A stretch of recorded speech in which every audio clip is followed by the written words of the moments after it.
Hello, paperweights. It is paper talk. Right now, it is 6:38 and March Saturday, the 29th. Um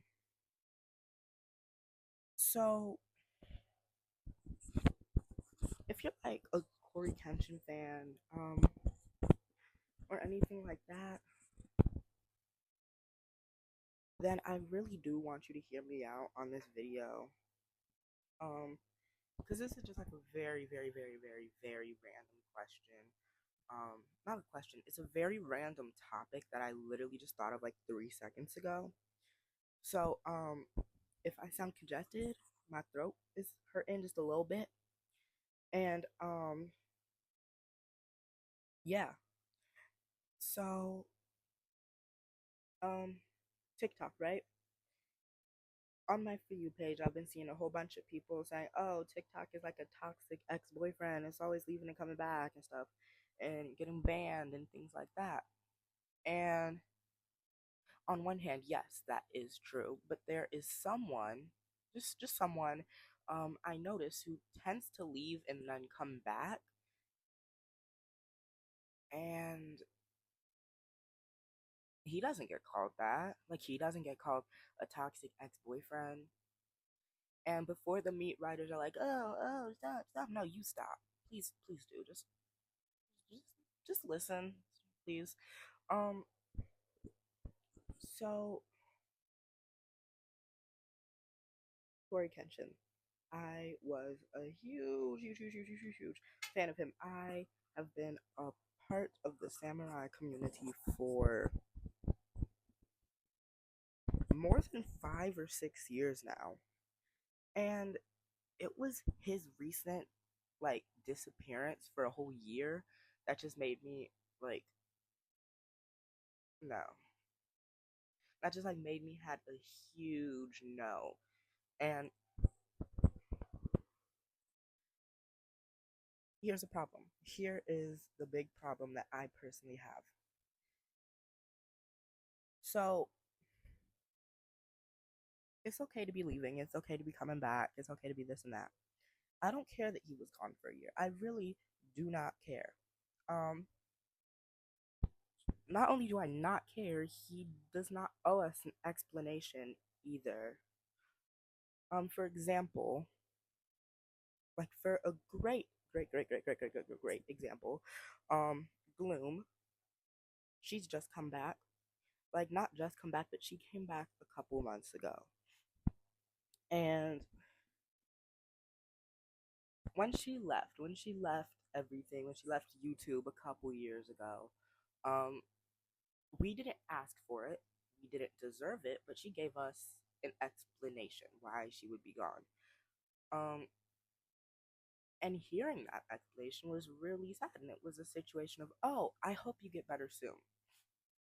And then when it comes to Corey Kenshin, he came back, like he disappeared for a year, not telling anyone, but he disappeared for a year. And in that year he was gone, he was spotted out in public, I think twice.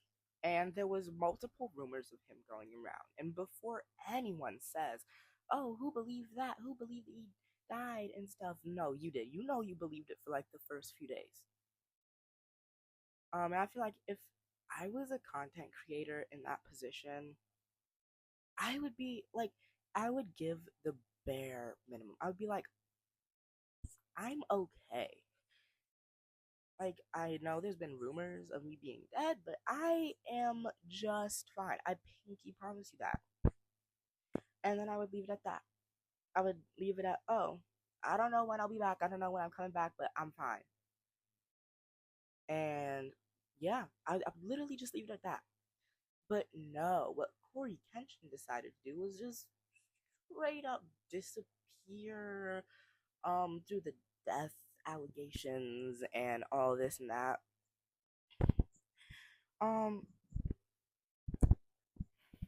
and most of you know, in that time, he came out with a manga.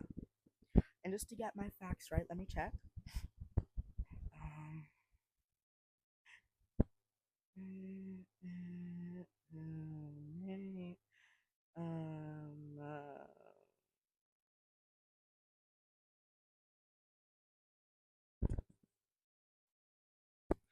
um,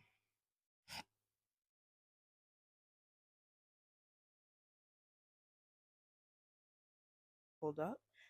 Um, uh, um,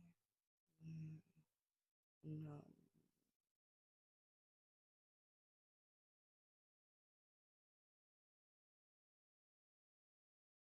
Um, I'm sorry. Literally, just give me a second.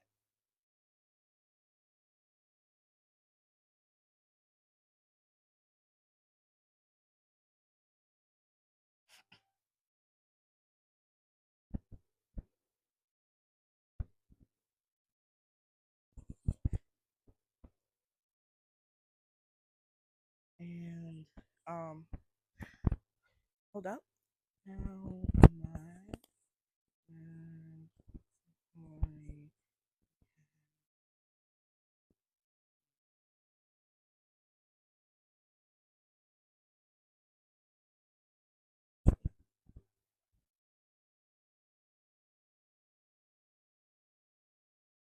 Okay, so creating a manga. Hold up.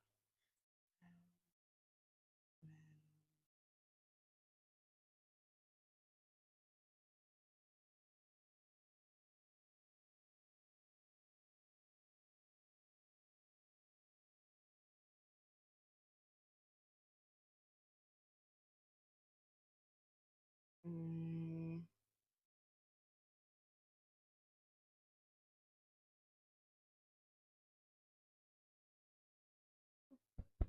I'm just the best podcaster in the world.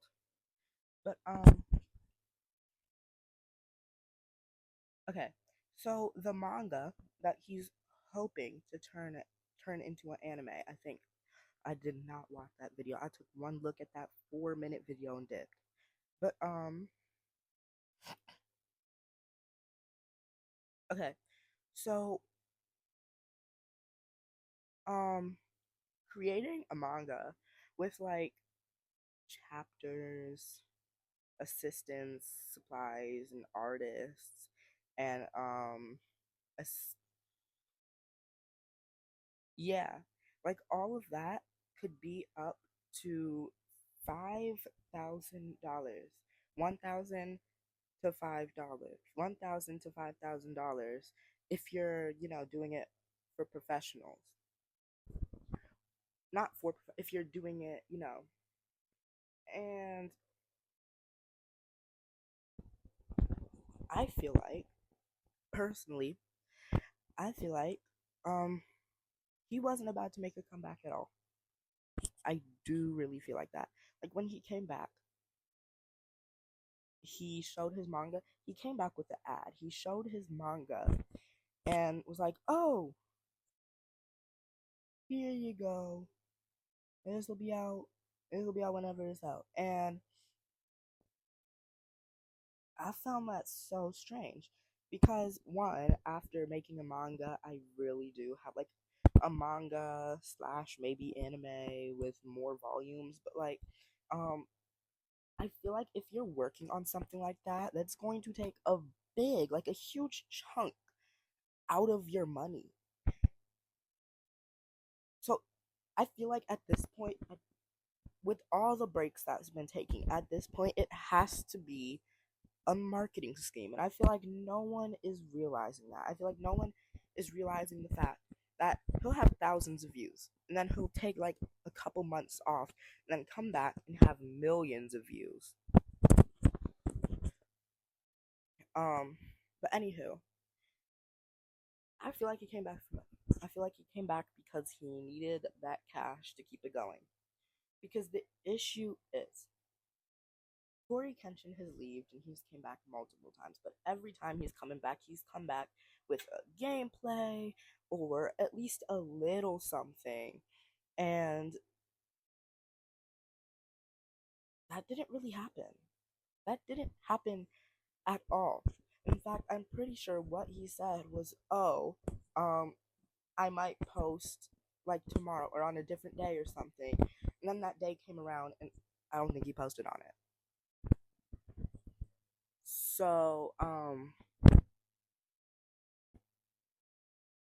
I low key think it was all about the money. And before everybody is like, before every one of his meat riders comes back and is like, oh, well, he needs a break too. He needs a break too. Yes, everybody needs a break. That's why I started posting every day to like once every other day.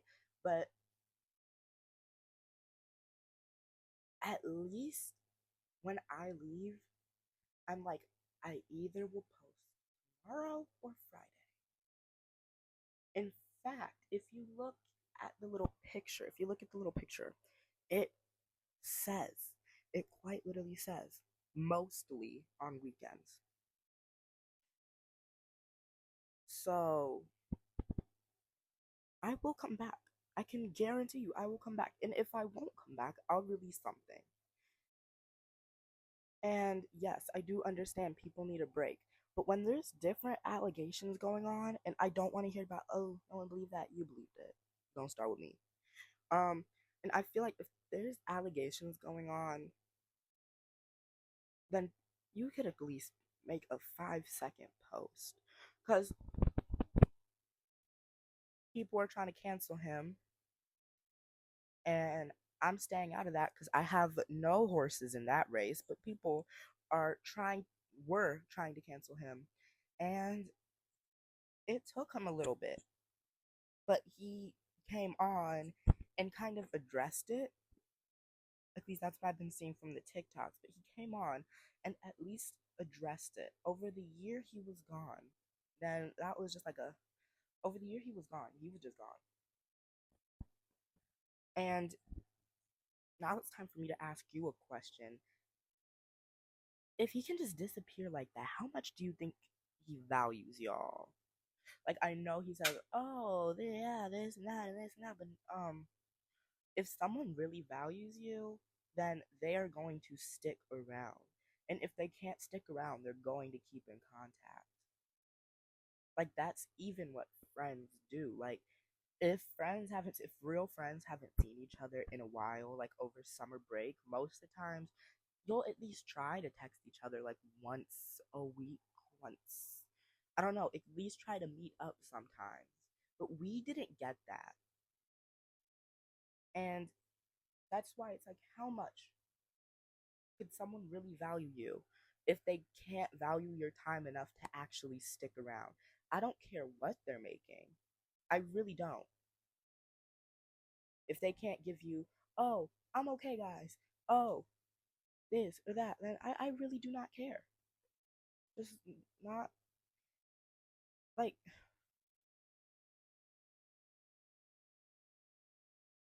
I cannot explain. I personally cannot explain how one person could leave for a whole year and then come back with a 4 minute video. Like, see now, if I dipped for that long, at least I would come back with like a 37-minute video once again, at least 30 minutes. Because I would want to make up for that time. Like, if I left for a year, I low key, one of the number one rules when I started this podcast is make it up to people. Because of this whole situation, my first rule was make it up to people. If I'm gone for a year, I'm making an hour-long video. If I'm gone for 6 months, I'm making a 60-minute video. I don't care how long I'm gone for. If I'm gone for a day, I'm make like a 16-minute video, like how I'm making now. If I'm gone for like a week, I don't know. My posting schedule is horrid. It's terrifying, but it's not that terrifying. Um, and that's really what I just want you to ponder. Because I know that as a society with somewhat common sense, we have seen commercials, we have seen this and that, and we all mutually agreed that Some of the stuff we see is literally just for profit. Looking at you, DC mobile game. Looking at you. Um, and if you can't see that, I genuinely think we lost that spark of in a society. And then the people that do see it is literally bashed for saying something about it.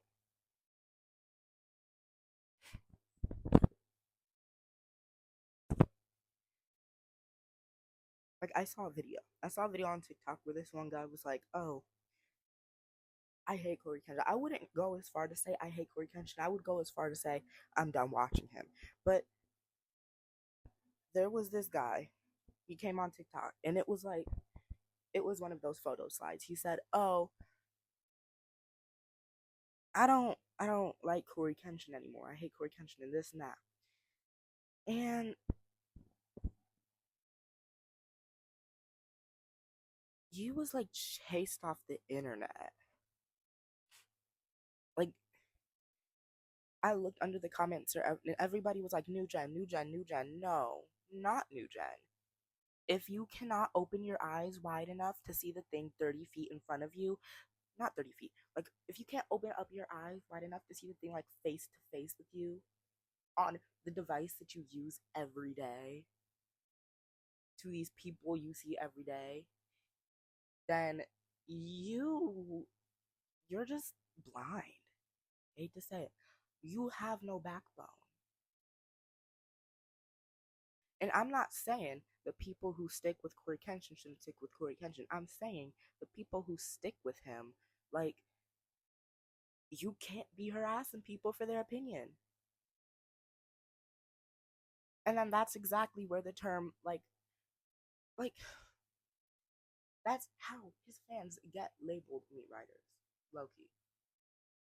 And then they go back and label people new gen for trying to get him canceled and stuff. Like, honestly, if no one can get along, just, I don't know, stop. Because honestly, you know what? You know what's really giving new gen? Someone posting their opinion and then everybody dislikes it, so they give that person attention. That's new gen. That's real new gen. To the point it reaches their to the point it reaches the person that is being talked about. That's new gen right there.